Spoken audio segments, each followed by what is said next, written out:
Vamos começar mais uma psicanálise live. Hoje vamos conversar sobre o feminino. Um tema aí tão amplo, tão complexo, que desperta muita curiosidade. Eu vou receber o psicanalista Cláudio Castelo Filho. Sejam bem-vindos, Heitor, Andrease, Rejane Braga. Vamos aqui começar a discussão já já. Tem uma pergunta do Heitor para ser respondida.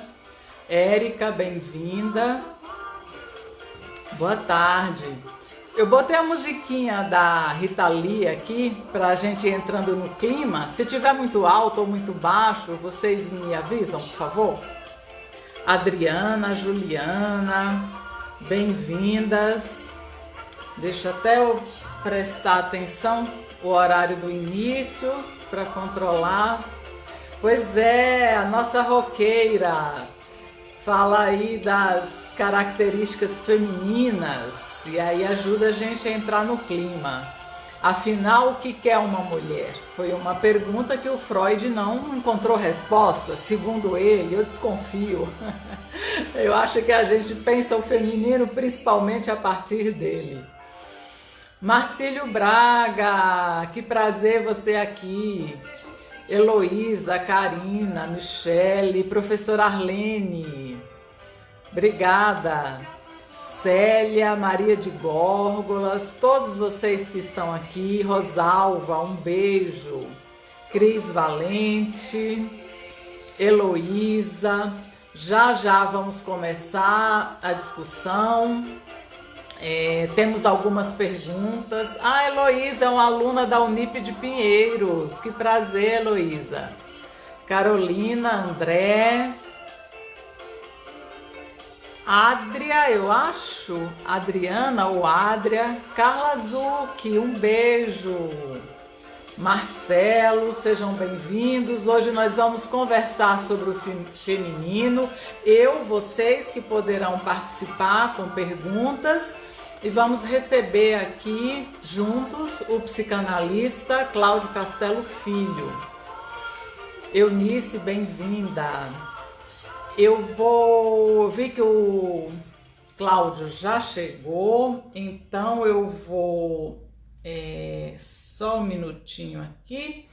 Vou apresentá-lo, assim a gente vai ganhando tempo para que outras pessoas possam entrar. A Elisa Paraíba Campos, uma amiga querida, psicanalista também da Sociedade de Psicanálise. Aurélia, obrigada, Marcílio. Boa tarde, da Silene. Bom, o Cláudio, pessoal, é o Cláudio Castelo Filho, ele é analista da Sociedade Brasileira de Psicanálise aqui em São Paulo. Ele fez psicologia na USP e também na USP ele fez o doutorado e a livre docência. Ele é autor de 3 livros. Depois da live vamos publicar aqui os seus livros, inclusive um desses livros aborda o feminino. Então ele se dedica aí há algum tempo a pesquisar essa temática e hoje todos nós aqui vamos discutir esse tema. Rejane, Maria Betânia Mendes, um abraço, Betânia. Boa tarde, Kaique, Cláudia. O prazer é todo meu, Cláudia. E tem uma pergunta sua aqui para ser respondida. Então eu vou já convidar o Cláudio Castelo Filho. Ver se vai dar certo, porque apareceu uma tarja vermelha dizendo que você não pode participar da live. Se chegar algum convite, olha, o Cláudio sumiu aqui. Vamos ver. Pedro, bem-vindo. Giane, Maria Tereza, um abraço.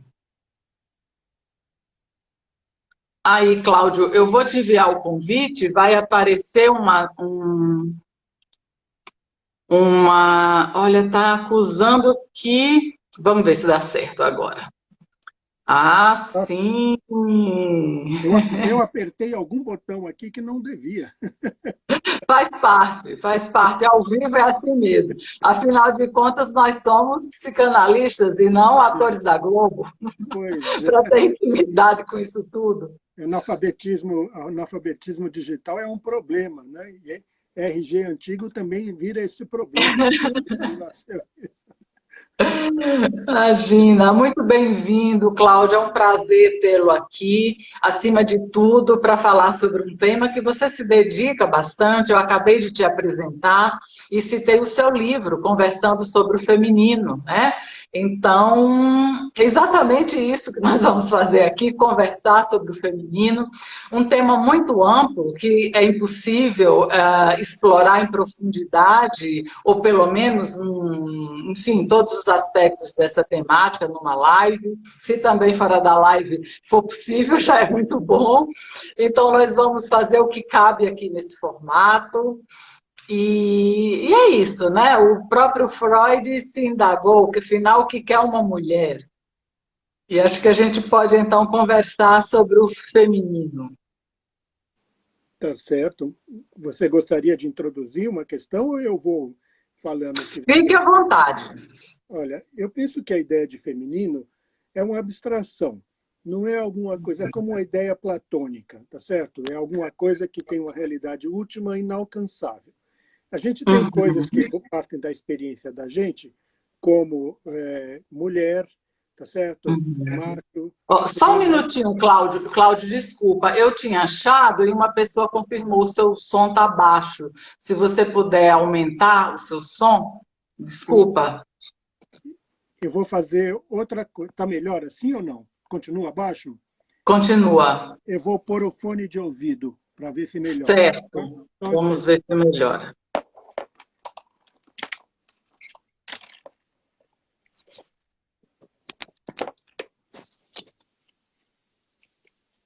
Opa! Estou aqui, eu estou aqui. Tá? Certo, tudo bem. A gente espera. Bem-vindo, pessoal que está entrando agora. Estamos. Isso, ele já vai colocar o fone de ouvido. Boa tarde a Oi. todos. Melhorou? Acho que sim. Melhorou para Pessoal, dá vocês? um alôzinho aí se ficou melhor o som, por favor. Despencou. Vanderly, bem-vinda. Eu acho que sim. Tá melhor o som assim? Tá Tá melhor bom? sim. Então vamos lá. Sim. Né? Então, o que eu estava dizendo é que o feminino é uma ideia, uma abstração. Né? Ela parte de experiências que a gente tem, tá certo? De observar mulher, de observar homem, de observar machos e fêmeas de diversas espécies, tá certo? Mas o feminino não é algo que corresponde ao concreto.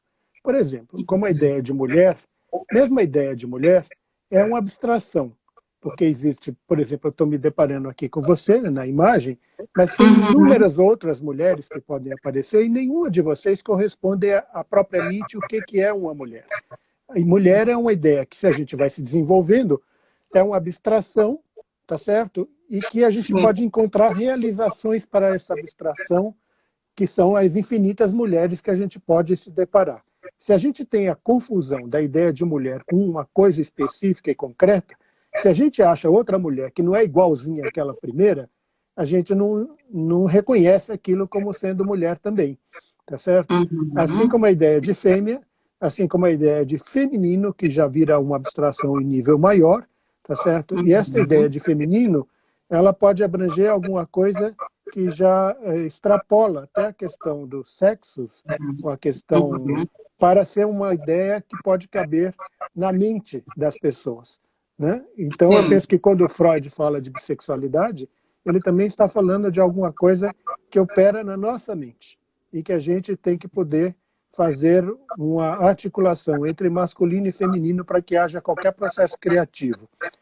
A ideia do Uhum. feminino, ele me surgiu a partir daquele livro que eu escrevi, que era sobre processo criativo, e que eu penso que na mente da gente, a gente precisa estar o tempo todo fazendo uma articulação entre masculino e feminino, e que o Dr. Bion, né, ele desenvolveu uma abstração ainda maior quando ele pegou os símbolos de masculino e feminino, que ele chamou de continente e contido, que corresponderia a uma relação sexual, ou o seio com a boca, ou o pênis com a vagina, ou o homem com a mulher, ou o pai com a mãe, tá certo? Uma espécie de cena primária, mas que é uma situação que precisa ocorrer na mente, para que algo possa desenvolver o pensar ou a capacidade de pensar. Né? Então, eu acho, não sei se eu estou complicando muitas coisas, né? Mas eu penso que a ideia, tá bom?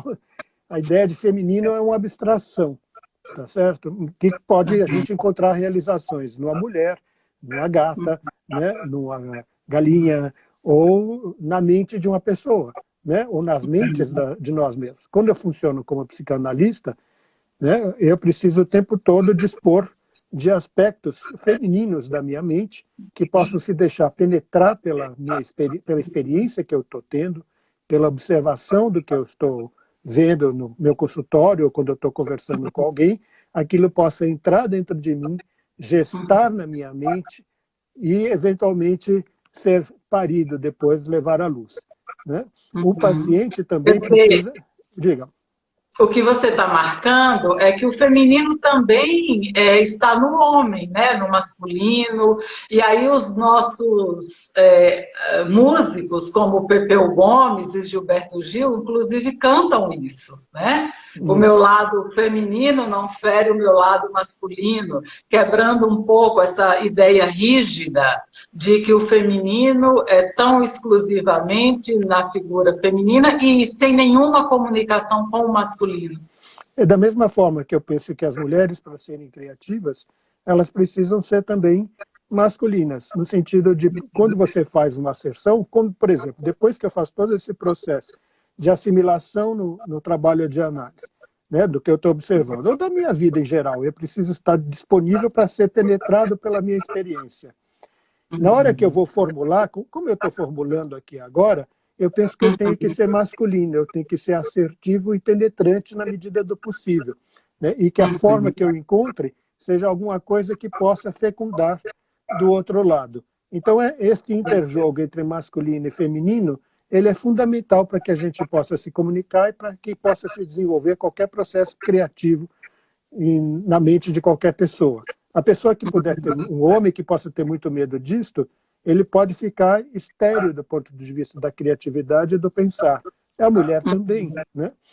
Então, eu não sei se já fui muito longe nessa história. Perfeito, perfeito. E você terminou já, acho que respondendo a pergunta do Heitor, que é um colega nosso, que acompanha sempre as lives, que ele pedia exatamente para falar aqui da relação entre o masculino e o feminino na psicanálise. É isso que você acabou de apresentar aqui, né? E você falou agora, por último, que esse medo de alguns homens, né, desses aspectos mais, vamos dizer, femininos. Isso explica um pouco dessa reação homofóbica, por exemplo? Olha, eu penso que toda reação homofóbica tem mais a ver com os impulsos de natureza sexual que a pessoa recalca e reprime, tá certo? Do que alguma coisa de outra ordem. As pessoas ficam com muito medo de alguma coisa que a atrai. Né? Ninguém fica com medo de algo que não atrai, ninguém repele.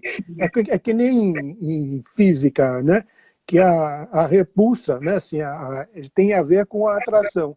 Ninguém precisa repelir alguma coisa para a qual é indiferente. Tá certo? Então, eu penso que quando tem esse tipo de reação violenta, é porque é alguma coisa que assusta na própria pessoa e que ela tem muito medo de não poder ser capaz de lidar. Freud já dizia isso há muito tempo. Né? A outra coisa que, quando ele fazia uma interpretação e a pessoa rechaçava com violência aquilo ali, era um sinal, né, de resistência, e que essa resistência implicava a ideia de que alguma coisa significativa tinha sido tocada ali na pessoa. Né? Quanto maior a repulsa, maior provável que aquilo seja um ponto sensível na pessoa. Né? Mas eu penso que a questão fundamental, porque eu penso que inclusive tem uma confusão, porque há uma confusão entre homossexualidade masculina e algo afeminado, o que não quer dizer que é sinônimo. Está cheio de Uhum. homens que são afeminados que não são homossexuais. Tá certo? Às Uhum. vezes até transexuais, né? Pessoas que agem de Uhum. forma transexual, mas do ponto de vista da atuação sexual, eles são heterossexuais. Né? Ou Uhum. há homens que são extremamente masculinos e que são homossexuais, ou mulheres que são Sim. extremamente masculinizadas e não são homossexuais, e mulheres extremamente femininas que são homossexuais. Então, eu penso que é uma confusão dessa questão da maneira com que uma pessoa se apresenta. Às vezes, sim, a pessoa pode ser afeminada e homossexual, mas isso não é sinônimo. A mulher pode ser Sim. masculinizada, ser homossexual, isso também não é sinônimo. Né? Uhum. Então, eu penso que, em geral, essa questão da sexualidade fica mais visível em certos meios artísticos, etc., e tal, porque é mais receptivo. Mas as pessoas, em geral, Uhum. não costumam considerar que homossexuais masculinos possam ser generais ou grandes figuras históricas, tipo, né, o imperador Adriano, né, como marcou a Marguerite e o Senar, Alexandre o Uhum. Grande, ou Frederico o Grande da Prússia, né, e Uhum. algo desta ordem. Né? Então, fica uma confusão aí nesta situação. Então, não, e da mesma forma que tem homossexuais que não são intuitivos, né? Que podem ser também Uhum. brutamontes, que podem ser pessoas sem nenhum Uhum. contato com a vida psíquica. Né? Então, eu não Ficam confundo. figuras. O masculino e o feminino na cultura está ainda muito preso a esses estereótipos, né? Isso. E por isso que essas pessoas que temem os seus impulsos aí, talvez ligados à homossexualidade, têm uma reação para negar isso de forma muito embrutecida, né? Vão para as coisas militares, para os músculos, enfim, Bom, querendo mas mostrar que ele, olha, isso está bem longe de mim. não, mas eu penso, como você disse, lá em Esparta, os exércitos eram todos formados de pares de homens, né? Então, Uhum, isso aí também é bastante questionável. O que eu penso que, para não ficar limitada a essa questão, é que eu uhum, penso que a questão da mulher também, do que é o problema da mulher, e por que a mulher, o que é feminino, causa tanta perturbação, tá certo? E causa perturbação nas mulheres também, foi algo que foi desenvolvido por Melanie Klein.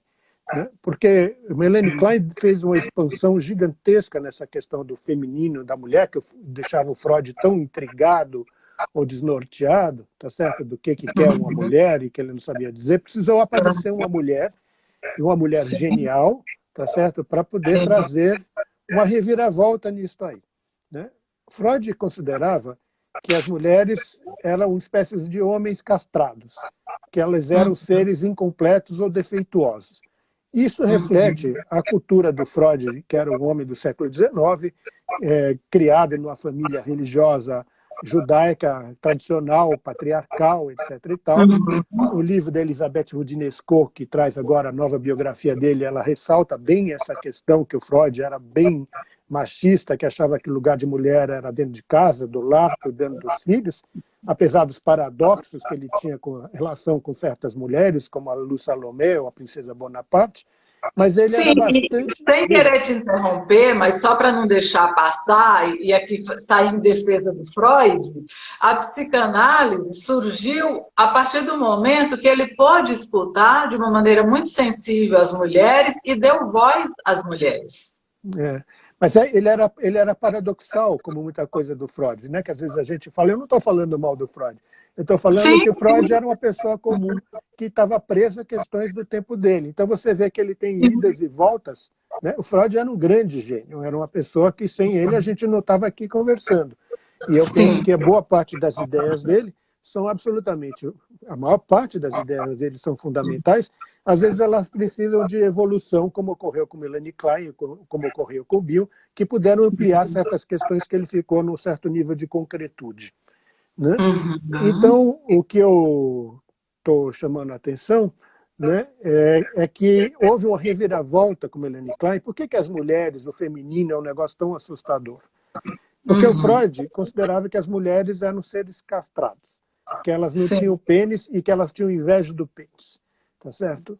E aí o Melanie Klein chegou e disse, não, o Freud está equivocado. As mulheres não são homens castrados e a vagina não é uma cicatriz no lugar onde o pênis devia estar. As mulheres são diferentes, elas são outras coisas. E a vagina não é a ausência de um órgão, ela é a presença de um órgão, assim como o clitóris também não é um pênis atrofiado, porque a maior parte dessa estrutura está para dentro do corpo. E o que vai fazer a diferença do homem com a mulher? Como todos os órgãos fundamentais, procriadores, etc., da mulher estão para dentro dela, né? Melanie Klein vai dizer que a mulher, e que essa ideia de pênis e de vagina não existem originalmente, como Freud colocou, ela disse, não, isso é um equívoco do Freud. Tanto o pênis como a vagina existem desde o começo. Mesmo que as ideias possam ser fantasiosas, tanto para o homem quanto para a mulher, isso existe desde o começo, tá certo? Então, o que ela vai dizer? Eu vou também trazer um comentário de um colega nosso que já faleceu, que era o Dr. Kubo, que era uma figura muito proeminente aqui na sociedade, e que uma vez ele fez um comentário de dizer que Freud definiu a mulher por aquilo que ela não tem. Definir algo por aquilo que falta é um ataque invejoso, tá certo? Então, que era inveja de Freud, inveja dos seios, etc. e tal. Eu não estou dizendo com isso, né, que as pessoas às vezes ficam horrorizadas que a gente fala dos psicanalistas como se eles fossem deuses ou profetas ou coisa assim.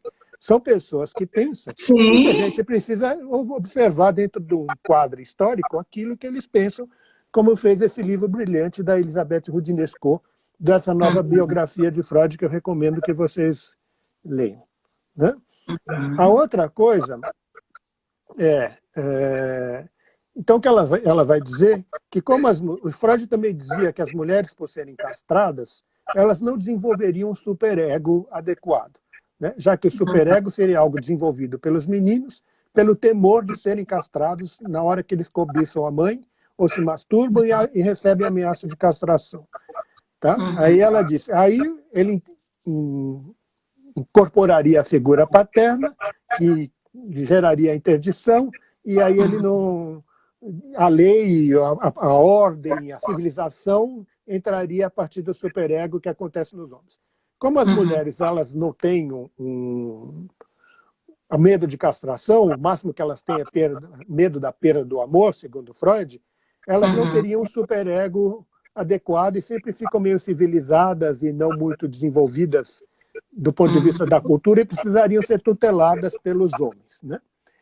Aí o que a Melanie Klein vai dizer é um equívoco dele, porque se o superego tem a ver com a introjeção das figuras, tá certo? A mulher faz isso em dobro, porque a mulher tem duas bocas, uma em cima e outra embaixo, para assimilar. É receptiva e ela absorve as introjeções de uma maneira muito mais intensa. E ela absorve as introjeções de figuras parciais primitivas, mais violentas e exageradas, tá certo? Do que os homens que absorvem apenas pela boca e que têm uma certa garantia do estado deles, porque os órgãos sexuais ficam para fora, tá certo? E eles observam que aquilo está íntegro. As fantasias de ataque ao interior do corpo da mãe, essas coisas que Melanie Klein descreve na relação do bebê com a mãe, ficariam muito mais acentuadas dentro da menina, porque ela não sabe verificar em que estado está aquilo dentro dela. Aquilo é tudo misterioso dentro dela. A mulher está voltada para dentro, para a intuição, para o subjetivo, essas coisas que são características ou associadas ao feminino, em função dessa questão anatômica também. Porque ela não sabe o que se passa dentro dela e ela fica muito angustiada com isso e ela vai desenvolvendo também uma condição para observar esta dimensão, que é algo que pode acontecer menos nos homens que ficam mais voltados para fora, porque eles ficam menos ameaçados ou perseguidos por aquilo que se passaria com eles, porque eles olham os genitais que estão para fora e, em princípio, eles continuam lá. Mas na mulher, ela não sabe o que está acontecendo lá dentro, e ela fica muito assustada com isso, e é por isso que Melanie Klein vai dizer que essa questão da menarca e da gravidez das mulheres é uma coisa muito importante, porque aí elas vão se sentir reasseguradas que elas não forem destruídas por dentro em retaliação na relação que ela tem com a mãe, tá certo? Ou com os objetos imaginários que ela tacou no interior da mãe, e que ela pode, então, se reassegurar pela menarca e principalmente pelo surgimento do primeiro bebê, de que ela está inteira por dentro, né? E que é produtiva, que é fértil, né? Que Isso, não é estéril. tá certo? Mesmo essa questão da aparência, que a mulher, em geral, se ocupa mais do que os homens, essa questão da aparência é como se eu não tendo garantia de como é que está por dentro, eu cuido que a aparência esteja muito melhorada ou boa, como se fosse uma confirmação do que estaria dentro.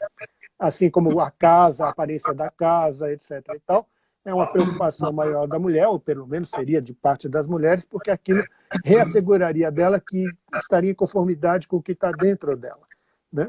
Então, é mais ou menos por aí que eu estou dizendo que, como a mulher passa, então, a ser alguém que está envolvida com o mundo interno, com o que se passa dentro dela e Sim. não é conhecido, ela é fonte, então, de mistério e de temor, do desconhecido, do invisível, né? Ela também, quando engravida, tem que conviver com o invisível, com o que não sabe o que vai surgir durante 9 meses, tá certo? Mesmo que tenha ultrassons e o diabo a 4, continua sem saber o que está Sim, acontecendo lá. Você não sabe o que vai surgir, e tudo aquilo que sim. pode surgir dessa dimensão desconhecida é extremamente assustador, né? Então, os homens também têm muito medo das mulheres, e elas são associadas ao sortilégio, ao invisível, ao mágico, porque tem a ver com este mundo que se passa dentro delas, ao qual eles não têm acesso, ou que eles morrem de medo de ter acesso. Tá certo? Aham. Então, e E, olha, retomando aqui só a música, antes de você chegar, eu coloquei a música da Rita Lee, que ela, em alguma dimensão, ela capta o que você acabou de falar, né? Que a mulher é um bicho esquisito, todo mês sangra. Esse esquisito, né? O desconhecido, essa coisa do sangrar, como funciona, como não. Enfim, e essa posição que você faz, você trouxe aí, né, de quanto o corpo simboliza essa relação entre o simbólico e o psíquico, tão rica, e que por essa anatomia também a mulher parece convidada a olhar mais para dentro, né, porque a sua identidade não se dá de forma tão objetiva e concreta como a anatomia masculina. isso. Né? Então, eu penso que o homem fica mais assustado com o que se passa nas relações primordiais dele com a mãe, os ataques que ele faz ao interior do corpo da mãe, quer dizer, de fantasia, né? Que você depender do seio, depender da mãe, depender da disponibilidade dela, isso gera muita inveja, ódio de você depender de alguma coisa que você não escolhe a disponibilidade, quando vai poder atender, não vai poder atender, o que se passa dentro dela, tudo aquilo que você enfia dentro dela, vira todo mundo persecutório, muito grande, que é colocado dentro do interior da mãe. Então, os homens podem ficar extremamente assustados com o que acontece dentro desse interior, e muitas questões de impotência masculina estão associadas a adentrar neste mundo de mistérios e cheio de coisas perigosas que foram colocadas dentro dele, né? Então, há uma angústia muito grande do homem se relacionar com a mulher em função de todo esse mundo misterioso que foi colocado dentro da mãe ou dentro das mulheres em geral, e o que ele pode vir, que pode receber à medida que adentra na mulher, né, de uma forma ou de outra, né? Que há muita angústia, muito medo, né, de ter esse relacionamento com a mulher, e a angústia e o medo de que, se a mulher é capaz de enxergar ou de estar voltada para aquilo que é desconhecido e invisível, o que ela pode ver nele, né? Sim. Como se ela, a chave dos mistérios, ia estar com a mulher, né? O que ela pode intuir e captar dele. Aham, aham. E aí traz a história associei aqui agora, do pênis ser sugado, né, pela vagina. Ou da vagina dentada. Sim, da vagina dentada, exato.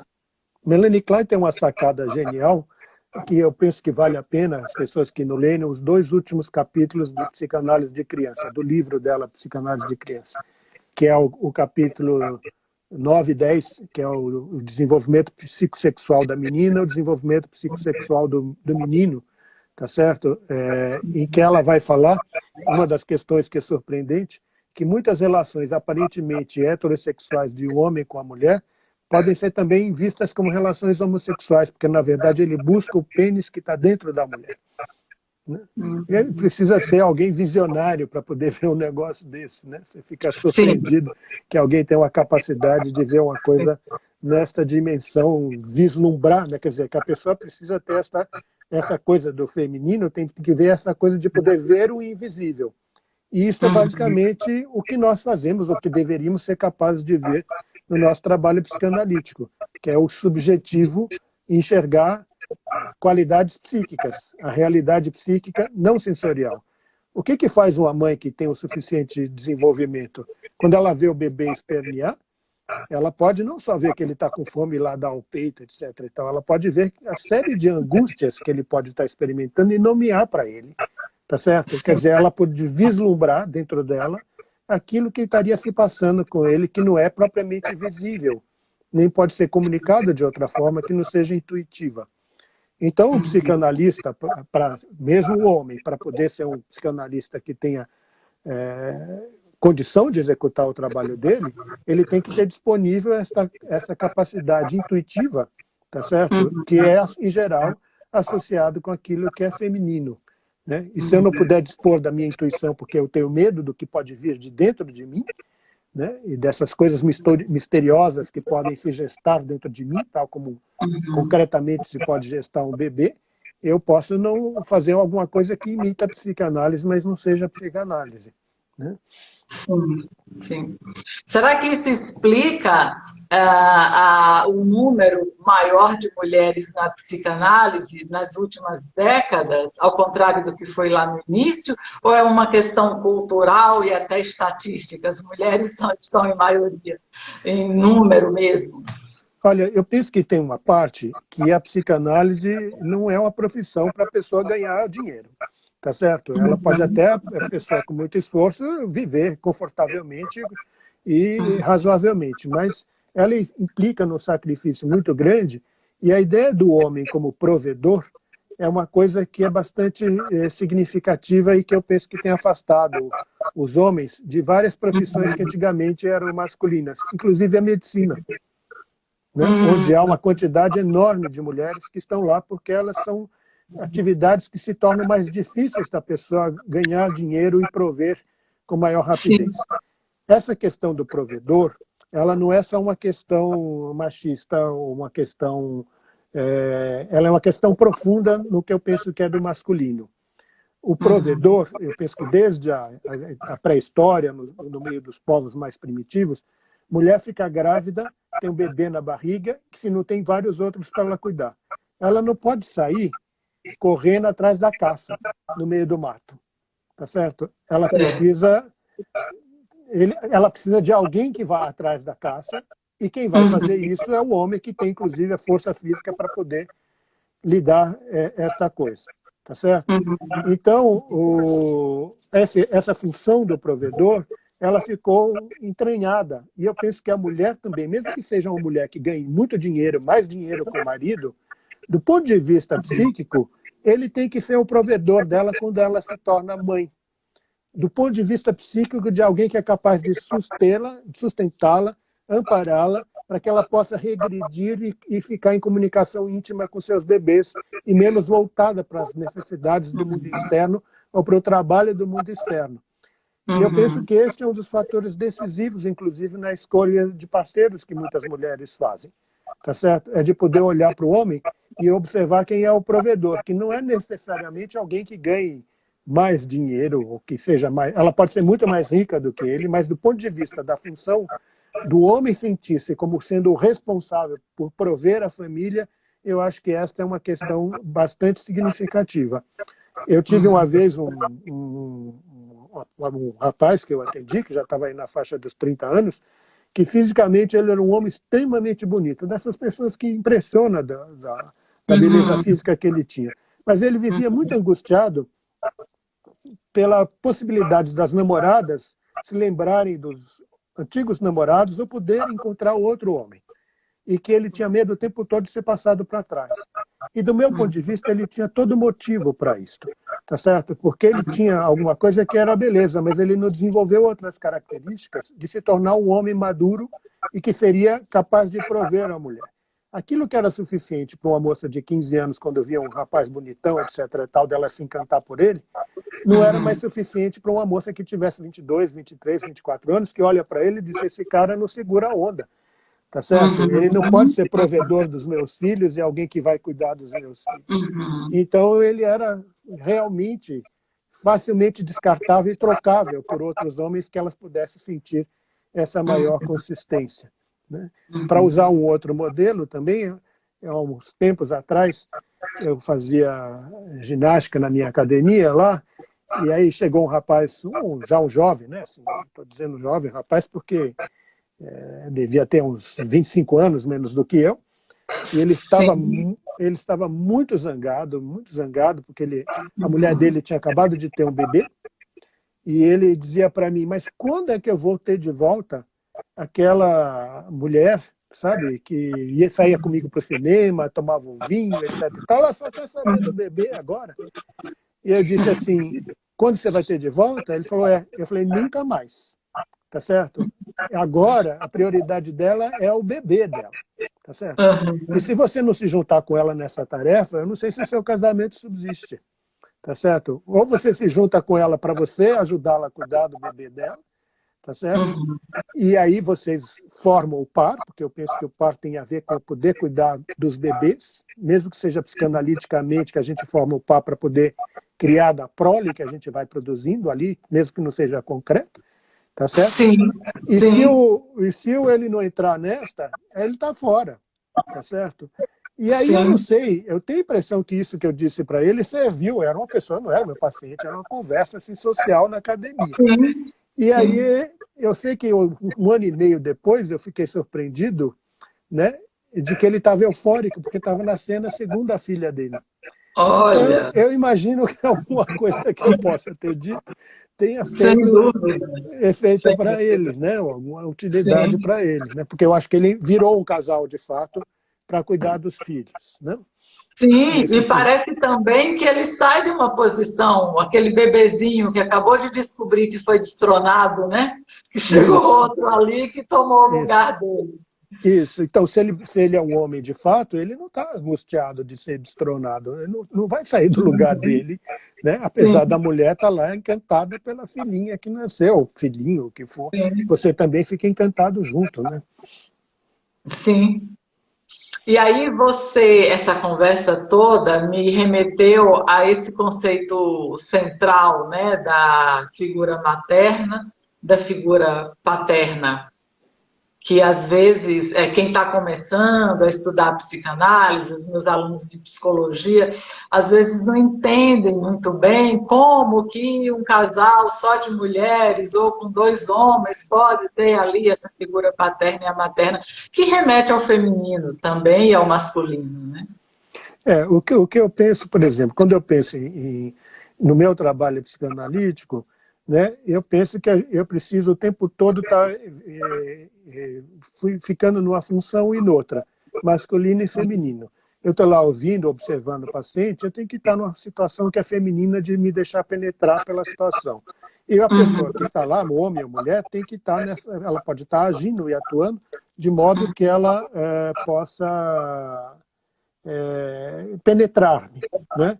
Mas na hora que eu falo, eu tenho que ser masculino, tá certo? Eu tenho que tentar ser o mais penetrante, que eu vá o mais fundo possível daquela pessoa e tentar achar a linguagem que seja mais apropriada, que eu comunique, que a pessoa possa captar, não por entendimento, mas por realização na experiência, daquilo que eu quero dizer para ela. Então pode descer fundo na pessoa.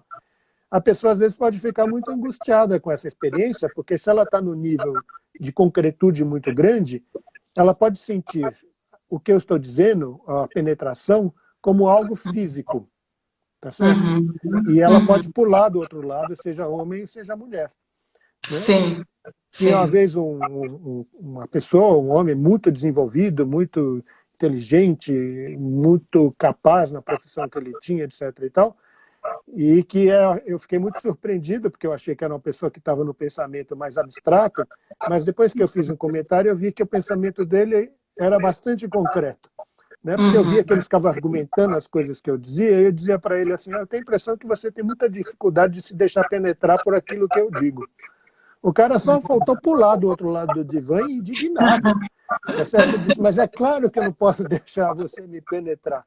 E eu disse, se for pela via que você está pensando, fosse você homem ou você mulher aqui, seria uma coisa extremamente inadequada. Né? Mas me dá a impressão que você não alcança, que a via que eu estou tentando, que você precisa se deixar penetrar, não é física, é mental.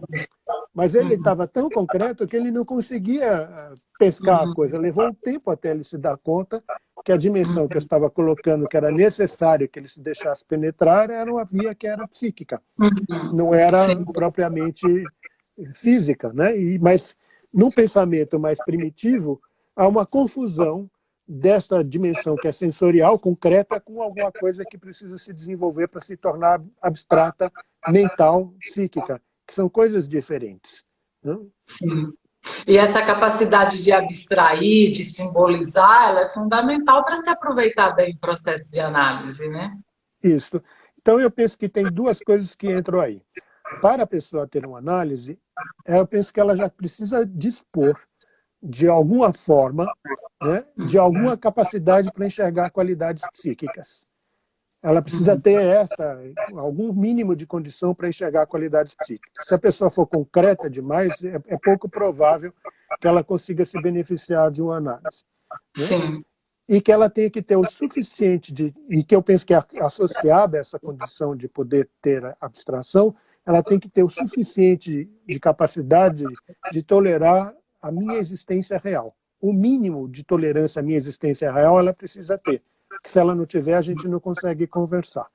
Então ela precisa ter essa condição de ter alguma capacidade de enxergar qualidades psíquicas que vai se desenvolver com o trabalho de análise. E tolerância, o mínimo de tolerância à frustração e de tolerância à minha existência real, para que ela possa encontrar algum interlocutor.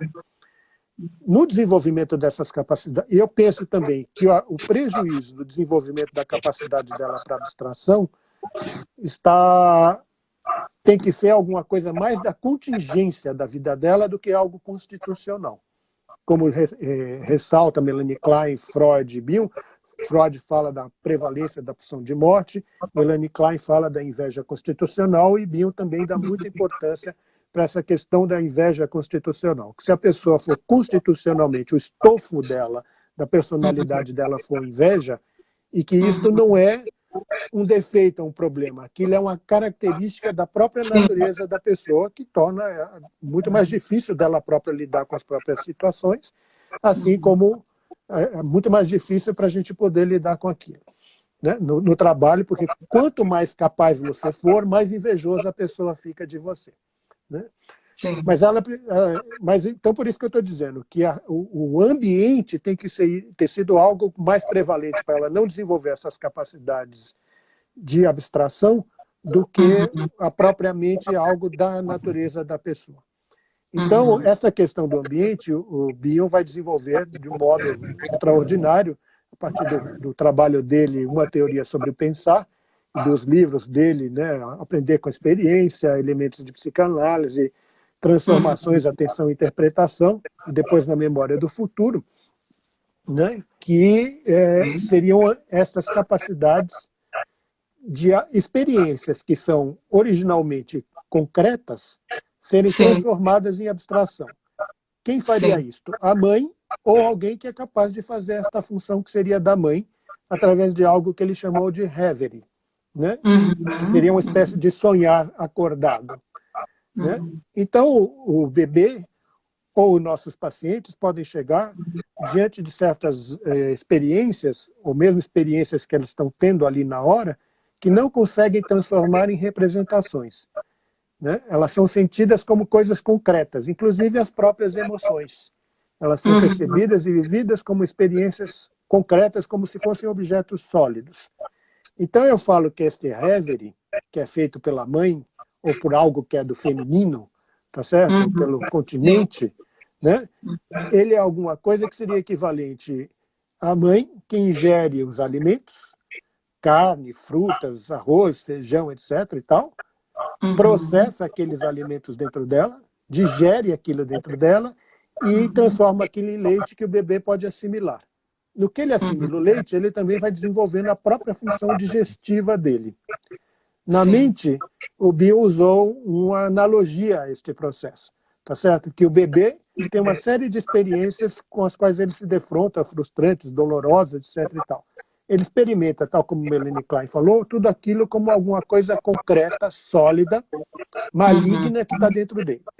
A experiência de frustração, de não encontrar o seio para ser alimentada, não é vivida como a ausência de um seio que não está lá, mas é a presença de algo maligno que está dentro de mim me atacando e que eu tento expulsar de tudo quanto é jeito, às vezes literalmente evacuando ou vomitando, por meio daquilo que Melanie Klein chamou de identificação projetiva.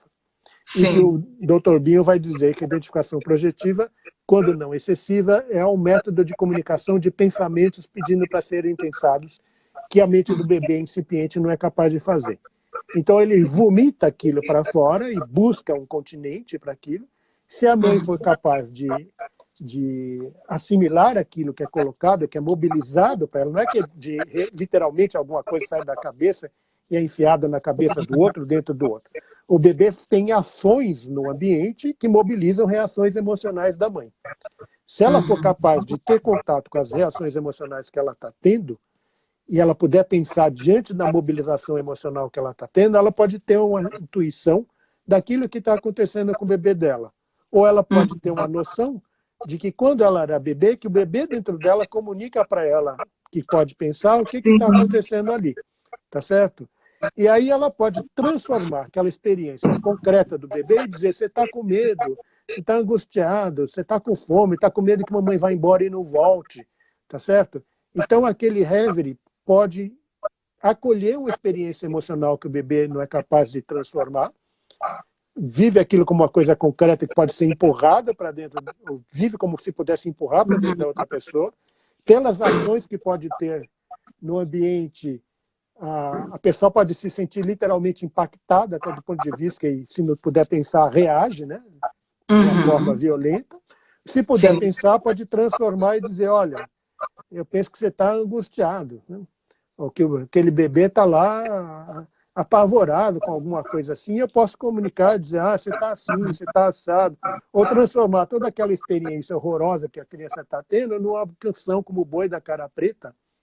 Pega esse menino que tem medo de careta, tá certo? Que são, se vocês lembrarem, todas as canções de Niná são de terror, que são transformadas em algo que o bebê pode assimilar, e ao assimilar isso, ele pode ir desenvolvendo a própria capacidade dele de digestão das experiências que ele está tendo, e que essas experiências são, então, transformadas em representações mentais ou psíquicas, né, que o Bion chamou de elementos alfa, e que podem se combinar para constituir sonhos, pensamentos oníricos, pensamentos propriamente, que podem se desenvolvendo. Isso ligado a esta relação da mãe com o bebê, desta função que seria feminina, do Reverie, né, da intuição, dessas coisas que estão ligadas à dimensão do feminino, que eu penso que é indissociável do trabalho de um psicanalista, seja ele homem ou seja ele mulher.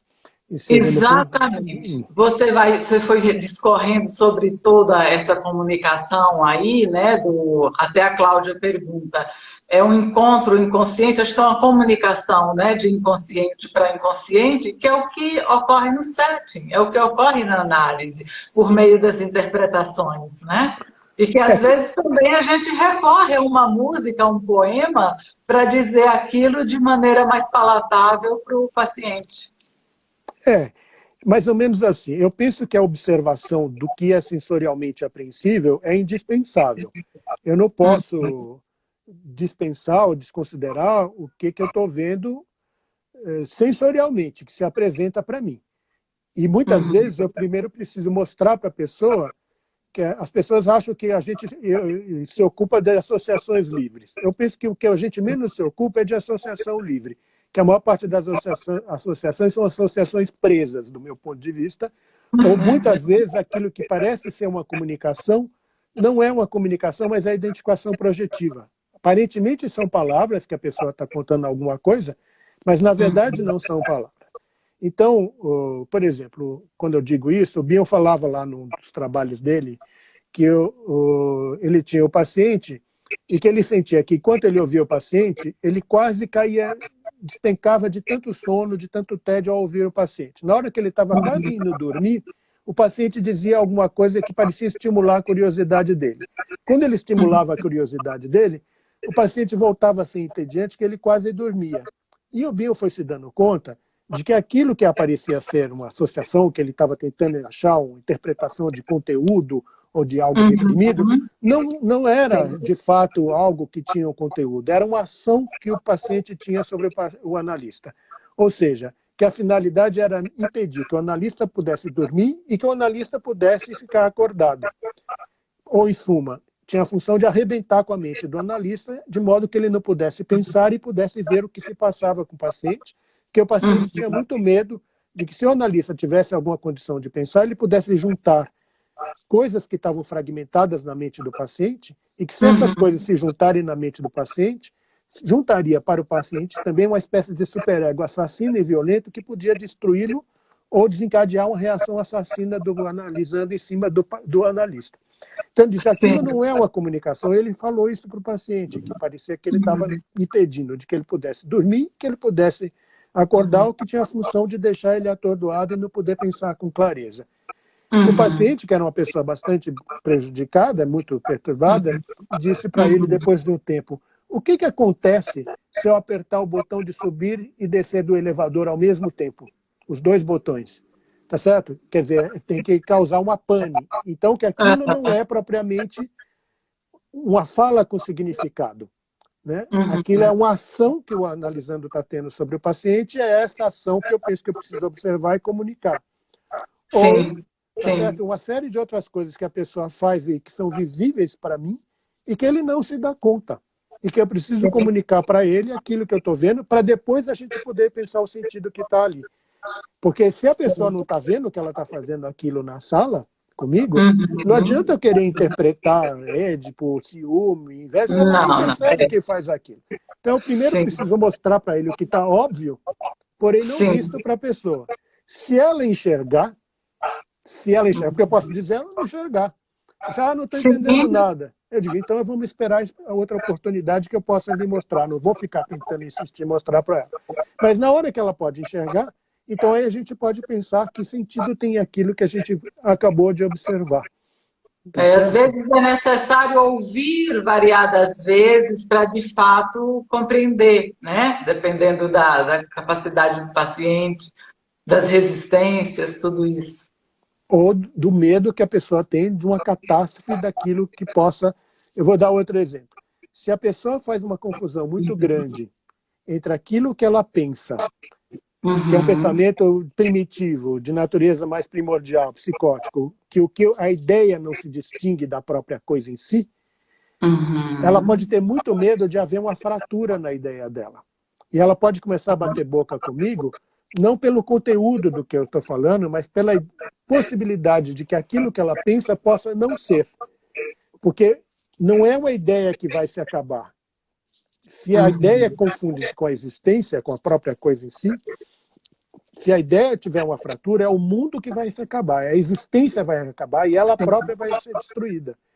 Então eu deixo de lado toda a questão do conteúdo para chamar a atenção para o medo que ela tem de que quem ganhar a competição vai fazer existir. Se eu mostrar para ela que o que eu penso existe, assim, coloca, não é que é uma realidade independente do meu pensamento e do dela. É que a realidade é constituída pelo pensamento. E se o pensamento cair, desmorona a realidade. E ela própria deixa de existir. Então ela não pode suportar esse tipo de situação. Então o que eu vou conversar com ela é mais dessa experiência que eu estou tendo diretamente com ela. E se eu puder tolerar todo tipo de mobilização emocional que possa estar ocorrendo lá, que eu penso que é o que uma mãe que pode ter alguma condição, em geral, pode ajudar o seu bebê na hora que ela é mobilizada de uma forma bastante intensa e pode, pelo menos, acolher a experiência emocional do que está acontecendo ali. Né? sim. Cláudio, tem aqui muitas pessoas falando, olha, a Eliana, que a live está maravilhosa. Outras pessoas, está muito bom, pedindo para você falar mais sobre bio, fazendo perguntas, só que o nosso tempo chegou ao final. Sim. Então, A gente acaba eu aqui, horas? 5 horas? 4h50? agora, né? Porque eu entrei, a gente acho que deve ter mais 3 ou 4 minutos no Uhum. máximo, né? Sei. Então, Cláudia, eu vou te convidar para voltar.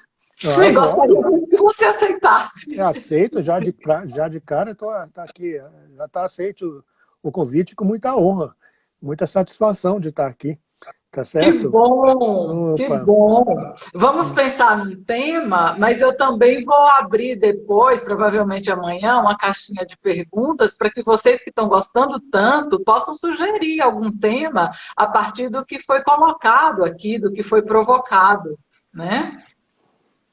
Opa, eu fico muito satisfeito. Para mim é uma grande satisfação de ser estimulado aí por vocês e pelas perguntas que vocês possam fazer, não é?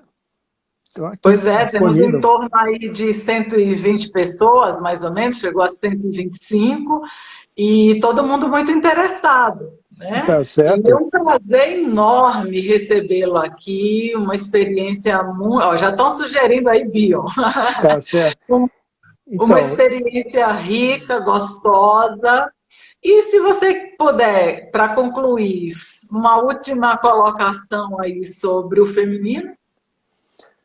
olha, eu nem sei o que dizer. Eu vou também sugerir fazer, como você falou, aí a minha propaganda do livro sobre o feminino e desses temas que eu Sim, trabalho nos outros 2 livros que estão publicados aí, que vocês quiserem procurar. Mas eu Eu penso vou, que essa eu vou questão, publicar mais que eu, tarde, mas se como, você como tiver ele aí e quiser mostrar a cada o, ponto, a gente vê. só para acabar aqui, né? Uhum, Mas eu penso que o professor Frank Phillips, que foi analisado por Melanie Klein e por Bion, e era muito amigo dele, ele disse assim, que Freud deu muita importância para o pênis, mas o seio é que é a experiência mais significativa e importante.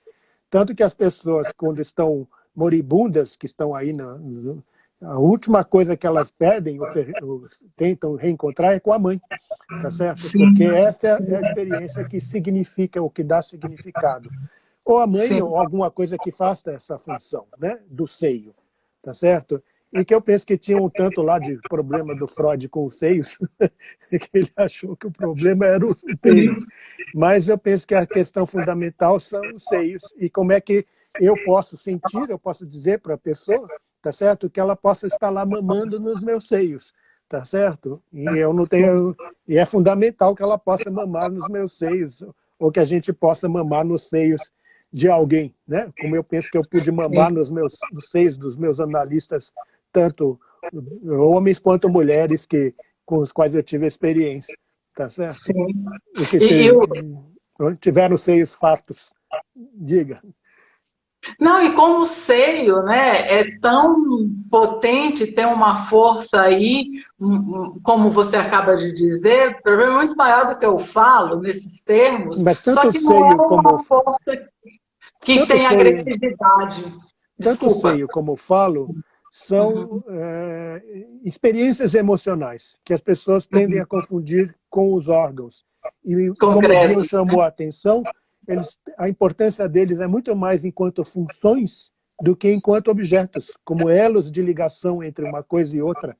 O uhum, seio e o pênis, tá certo? Eu penso que eles uhum. são fundamentais. Eu brinquei assim, mas eu penso que precisa haver o tempo todo o casamento dessas coisas na mente da Sim, gente, tá certo? sim, A mente sim. da E gente precisa... Não? não uma briga, não uma disputa, mas a complementariedade, A né? complementariedade. Mas isso a gente tenta fazer para o resto da vida também, né? Porque há aspectos que ficam muito angustiosos. Essas Uhum. experiências geram também muita turbulência, né? Quando juntam uma coisa com a outra. A posição depressiva, se você quiser, é a Uhum. correlação de uma coisa com a outra. É um casamento, tá certo? Todo insight é uma posição depressiva. E, em geral, são experiências É, dolorosas, tá sim, certo? sim, sim. Então, a Que é o que gente traz o tende... crescimento, né? Não Mas a tem gente, jeito. mas como é experiência dolorosa, a gente tende a atacar e fazer com que elas fiquem clivadas, porque não há insight que não seja depressivo e, de uma certa forma, revelando o mundo que é desconhecido para a gente e é assustador porque é desconhecido e onde os parâmetros que a gente já tem não servem. Então, Que é o que está acontecendo também, saindo do setting, né, com a história da pandemia, da Covid, né, de uma outra coisa que se apresenta. O pessoal está acabando, vai ficar